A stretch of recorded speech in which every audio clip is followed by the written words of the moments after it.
Weakness जो है ये मैक्सिमम 15 दिन या 1 महीने परसिस्ट कर सकता है, बट उसके बाद मैं बहुत बुलिश नहीं हूँ। मेरी राय में मेटल्स में ऊपरी स्तरों से आपको बिकवाली देखने मिलेगी, और उसका रीजन है कि प्री कोविड जो कोविड के बाद post covid the miners are expected to produce more in all these base metals. So मैं बहुत बुलिश नहीं हूँ। मेरा व्यू नियर टर्म, जो आपका शॉर्ट टर्म, मीडियम टर्म और लॉन्ग टर्म 3 व्यू है। शॉर्ट टर्म में मुझे थोड़ा टाइट लग रहा है, मीडियम टर्म में मुझे थोड़ा वीक, और स्लाइटली लॉन्गर टर्म में मुझे और करेक्शन दिख रहा है, क्योंकि फाइनेंशियल कंडीशंस टाइट होने वाले हैं। सो उसका इम्पैक्ट आपको मेटल्स के प्राइसेस में देखने मिलेगा। और कॉपर ऊपरी स्तरों से 780 790 ऊपरी स्तरों से कॉपर में बिकवाली करनी चाहिए।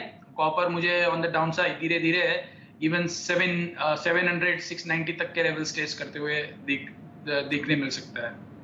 क्योंकि आपने कॉपर की यहाँ पर बात करी है, आपसे भी जानना चाहेंगे सुनील, अगर एक क्लियर स्ट्रैटेजी यहाँ पर बनानी हो, लेवल्स को देखना हो आगे जाकर निवेशकों को, जहां पर वो मुनाफा कमा सकें, आपके लिए वो मेटल कौन सा होगा?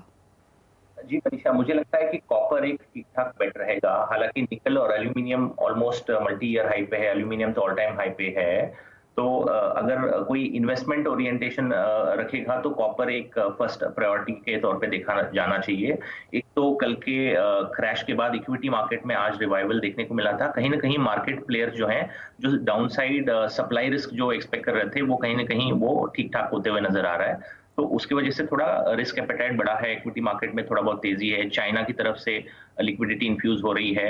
इकोनॉमिक डेटा अभी जो लेटेस्ट हमने यूएस के देखे वो सब पॉजिटिव आ रहे हैं। तो मुझे लगता है कहीं ना कहीं बेस मेटल्स में कॉपर थोड़ा एक फ्रंट रनर रहेगा। निकल और एल्यूमिनियम ओवरबॉट जोन में है। हालांकि रशिया एक स्ट्रेटेजिक प्लेयर है, और उनका जो अभी वॉर चल रहा है यूक्रेन में, उसमें कहीं ना कहीं अगर आगे चल के सैंक्शंस लगते हैं निकल और एल्यूमिनियम पे, तो प्राइसेस स्टेबल रह के या तो यहाँ से और 5 से 7% बढ़ सकते हैं। बट ओवरबॉट कैटेगरी है, तो रिस्क रिवॉर्ड रेशो उतना फेवरेबल नहीं रहेगा इन्वेस्टर्स के लिए। तो इन 3 मेटल्स में अगर किसी को पोजीशन लेना है तो मुझे लगता है कि कॉपर 767 के रेंज में चल रहा है, बाय कर सकते हैं। 780 to 800 का एक मीडियम टारगेट हम लेके चल सकते हैं। निकल में मुझे लगता है करंट लेवल 1850 के रेंज में चल रहा है। सिनारियो को देखते हुए 1950 से लेकर 2000 तक का भी लेवल देखा जा सकता है। बट लॉन्ग टर्म में, क्योंकि ओवरबॉट जोन में है, अगर 6 महीने की बात करते हैं तो मुझे लगता है फिर से प्राइसेस जो हैं 1800 और 1700 के लेवल निकल में देखने को मिल सकते हैं। तो buy in copper and short term के लिए निकल में बाय है, बट लॉन्ग टर्म के लिए निकल मुझे लगता है कि फिर से वापस प्राइसेस 1800 के लेवल देखने को मिल सकते हैं।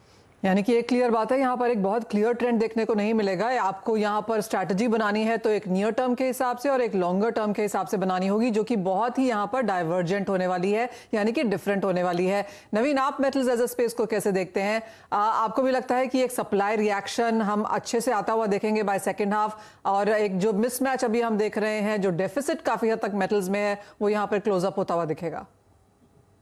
Manisha, if you remember, few months back on the show, couple of times I've told about nickel and aluminium. तो मतलब कि आज भी वो हॉट कमोडिटीज हैं, ओवरबॉट जोन